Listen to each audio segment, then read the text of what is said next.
ধরে নাও কোরামে কজন ছিল, কতজন, 55 জন।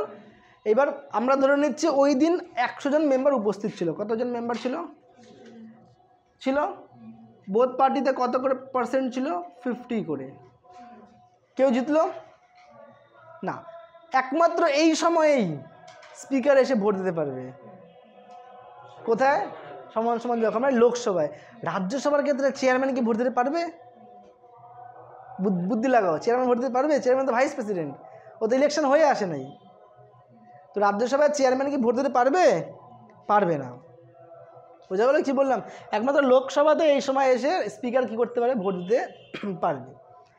কিন্তু যদি এরকম হয়ে যায়, কোনো একটা বিল নিয়ে আসলো, এখানে কয়েকজন বাট কনফার্ম হচ্ছে না, তখন প্রেসিডেন্ট বলবে I think ayes have it, yes না ayes, AYES, ayes Britain term, I think ayes have it, those who are in favour of motion, যারা মোশনের দিকে আছো, I think I have it. তার মানে এবার যারা আই হ্যাভ ইট ওরা কী করলো, হাত তুললো। যা বললো যারা মোশনে আছো ওরা আই হ্যাভ ইট বললো। দেখলো আই হ্যাভ ইট বেশি নাকি নো বেশি।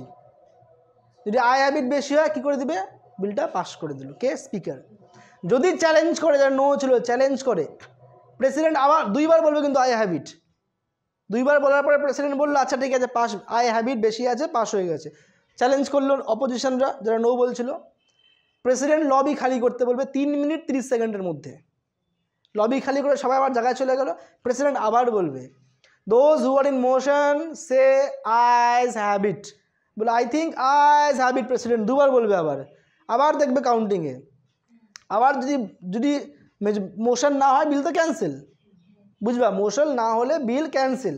যদি মোশন ওদিকে বেশি 50%-এর বেশি আই হ্যাভ ইটে হইলো, দেন কি হচ্ছে, অপোজিশন আবার কি করতে পারে, চ্যালেঞ্জ করতে পারে। অপোজিশন যদি আবার চ্যালেঞ্জ করে, আবার সবাইকে কি করবে, জায়গা পাঠিয়ে দিবে। তারপরে হবে হচ্ছে ইলেকট্রনিক ভোটিং সিস্টেম, অথবা একটা পেপারের মধ্যে যারা ইয়েস আইএস ওরা লিখে পাঠাবে, যারা নো ওরা লিখে পাঠাবে, প্রেসিডেন্ট কাউন্টিং করবে। তাও যদি না হয় প্রেসিডেন্ট হাত তুলতে বলবে, হেড গুনবে। বুঝতে পারছো? এটা যে সিস্টেম, যারা মোশনে ওরা বলে আই হ্যাভ ইট, অর্থাৎ আইজ, যারা মোশনে নাই নো। ক্লিয়ার? এটা হচ্ছে আমার পুরো সিস্টেম। তারপরে আসবে language in parliament, language English এবং হিন্দি। বাট স্পিকার যদি অ্যালাউ করে মাদার টাং সে ইউজ করতে পারবে। ধরো আমি বাংলায় লোকসভায় ভাষণ দিচ্ছি, ওপাশে তামিলের অন্য কোনো রিলিজিয়ান বা অন্য কোনো ল্যাঙ্গুয়েজে মানুষ বোঝেই না, সে কী করবে, ট্রান্সলেটর ইউজ করবে। But with due permission from president speaker, যে আমি এই ল্যাঙ্গুয়েজটা ইউজ করতে পারবো কিনা, অনলি মাদার ল্যাঙ্গুয়েজ বলছে। ক্লিয়ার? Right of minister. এবার মিনিস্টার জিনিসটা কি বুঝাচ্ছি, আমাদের মোট কতজন ছিল, 550 ধরলাম এভারেজ। ক্লিয়ার?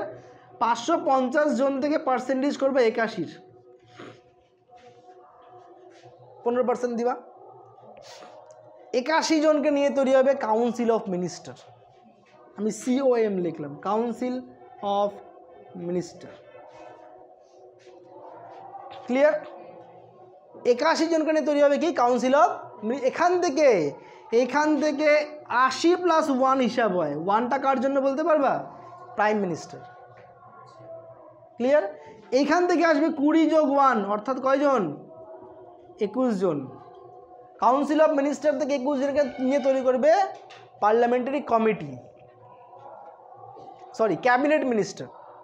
কি তৈরি করবে, ক্যাবিনেট মিনিস্টার। কয়জনকে নিয়ে, এই 21 জনই এবার সকল রকমের ক্যাবিনেট, CM লিখলাম, ক্যাবিনেট মিনিস্টার, সকল রকমের ডিসিশন নেয়, কোথায় কত খরচা হবে, কি কি তৈরি করবে না করবে। 21 জন আবার এদেরকে ডিস্ট্রিবিউট করে দিচ্ছে। অ্যাকচুয়ালি 21 জনকেও নিয়েও হয় না, এখান থেকেও আবার PM কী করবে, মাত্র কয়জনকে নেবে, 7 থেকে 8 জনকে নিয়ে সব ডিসকাশন করে। এবার এই যে 81 জন যে হবে, 550 থেকে 81, ধরো বিজেপি 300 বসে আছে, অন্য পার্টি ধরো সব মিলে 250, বিজেপি 81 কী করবে, এখান থেকে নেবে না এখান থেকে নেবে, 300 থেকেই নেবে। বিজেপি দ্বারা ভোট পাইছে 250টা, মেজরিটি নাই, 50 পাইতে হবে তারও। অন্য কোনো পার্টির সঙ্গে অ্যালায়েন্স করলো, 50টা ভোট নিল, অন্য পার্টি বলবে আমার 30টা সিট লাগবে 81 থেকে, নাও বাকি 50টা তুমি নাও, নাহলে আমি তোমাকে অ্যালায়েন্সই দিব না, মানে সংগঠনই বানাবো না। বুঝা গেছে আমি কী বললাম? তাহলে ওদের কী থাকে, কিছু কন্ডিশন থাকে। অ্যালায়েন্স করবো, এনমি করবো, আমাদের কি লাগবে, মিনিস্ট্রি লেভেল লাগবে। লোকসভার মেম্বার তো হবোই, কিন্তু আমাদের মিনিস্ট্রির পদও লাগবে। বোঝা গেলো কী বললাম? আর মিনিস্ট্রিকে সাপোর্ট কে করে, বা মিনিস্ট্রির ওটা তো আঙ্গুটা ছাপ, বেশিরভাগই কি আঙ্গুটা ছাপ। সাপোর্ট কে করবে? মিনিস্ট্রিকে নলেজ কে দিবে, এটা করতে হবে, এটা করতে হবে, এই বিলটা এটাখানে ঘোটালা ঠিক করতে হবে, বা ঘোটালা এটা করতে হবে, কে নলেজ দেবে মিনিস্ট্রিকে? না, আইপিএস আইএস, অর্থাৎ ওদের হাতে, ওদের সঙ্গে থাকে ওরা। বুঝতে পারছো কী বললাম? একটা মিনিস্ট্রির সঙ্গে আইপিএস থাকবে, অ্যাডমিনিস্ট্রেটিভ লেভেলের অফিসাররা থাকবে মিনিস্টারের সঙ্গে। বুঝতে পারছো কী বললাম? হেড তো পিএম থাকবেই, বাট মিনিস্ট্রিরাও নিজেদের নলেজের জন্য সবার সঙ্গে মিলে, বা বলতে পারো যে একটা অফিস রেডি করে দেশটাকে চালানোর জন্য। নেক্সট আসলাম আমরা ল্যাম ডাক সেশন। ধরো এখানে একটা সেশন শুরু হয়ে গেল, ধরো ABC, এই সেশনে ইনক্লুড ছিল। 2029 আবার ভোট হইল, ধরো A আর B মেজরিটি পায়নি, মানে আর আসবে লোকসভায়? আসবে না, অন্য পার্টি ঢুকে গেল। A আর B কে বলবো ল্যাম ডাক বলবো। ডাক মানে 0, ল্যাম ডাক মানে ওরা বেরিয়ে গেল। বুঝে গেলাম? Next, device in parliamentary proceeding, অর্থাৎ এই পার্লামেন্টে কীভাবে প্রসিডিংসগুলো হয়। ফার্স্টে বললো কোশ্চেন আওয়ার।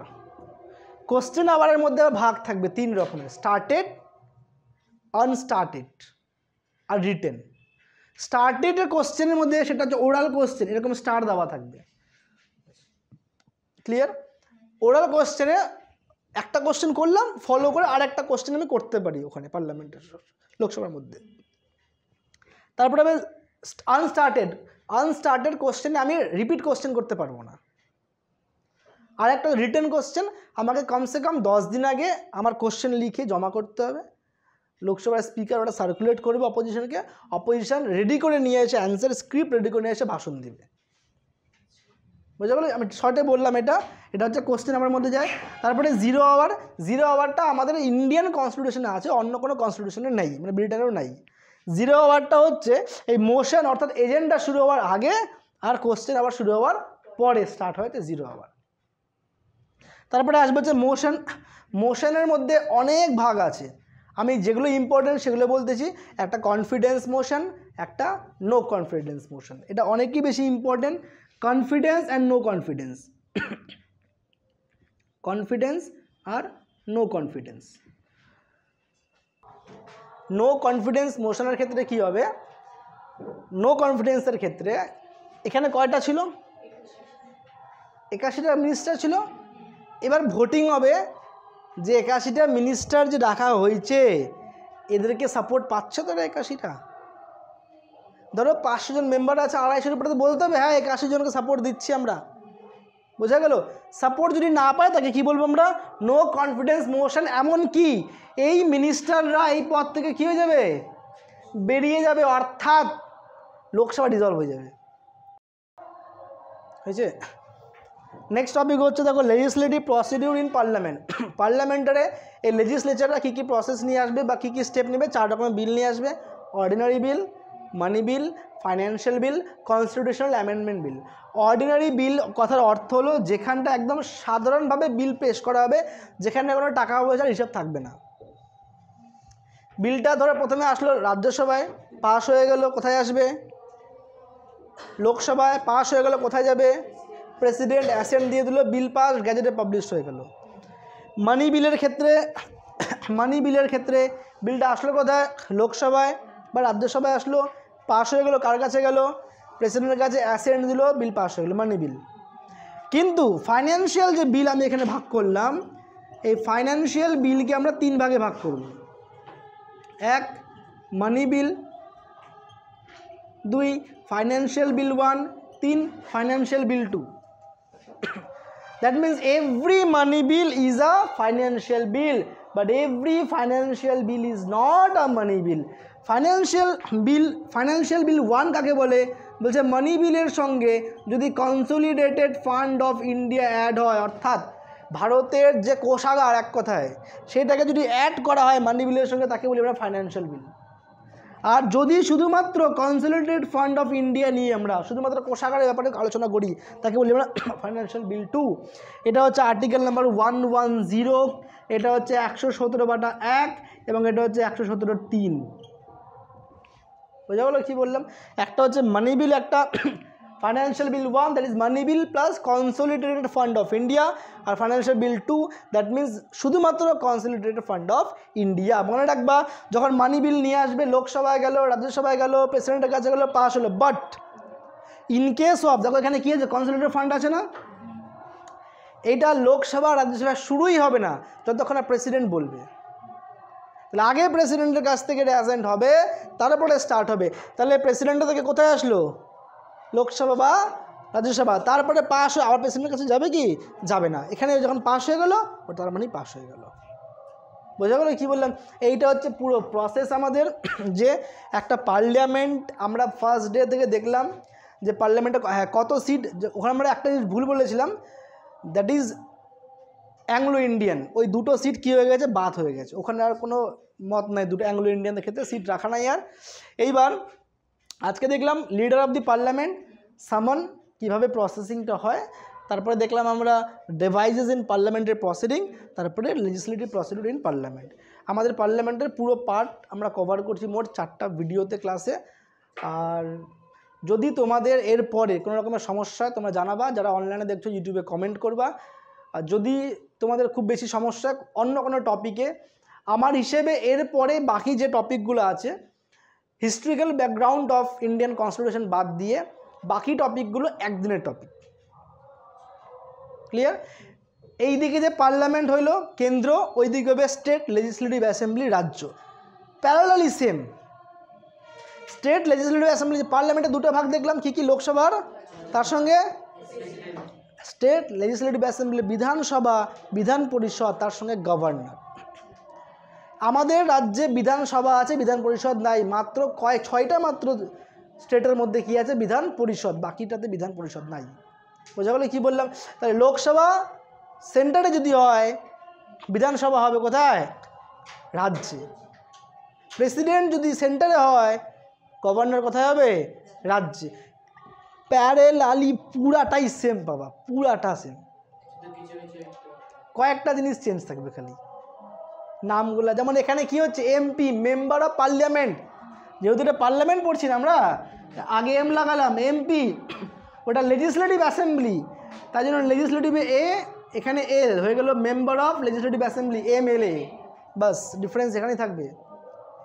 এমপির ক্ষেত্রে, লেজিসলেটিভ অ্যাসেম্বলির ক্ষেত্রে একটা এমপি, একটা MLA, এটাই হচ্ছে ডিফারেন্স। তো স্টেট লেজিসলেটিভ অ্যাসেম্বলিটা পড়াবো না আমরা, তোমাদেরকে পড়ালাম ফান্ডামেন্টাল, একটা পার্লামেন্ট। এই দুটোকে কনসেপ্ট রাখো। এরপরে যদি কখনো চাকরি পরীক্ষার জন্য প্রিপারেশন নাও, তোমাদের অনেক অনেক অনেক বেশি হেল্পফুল হবে এই টপিক দুটা।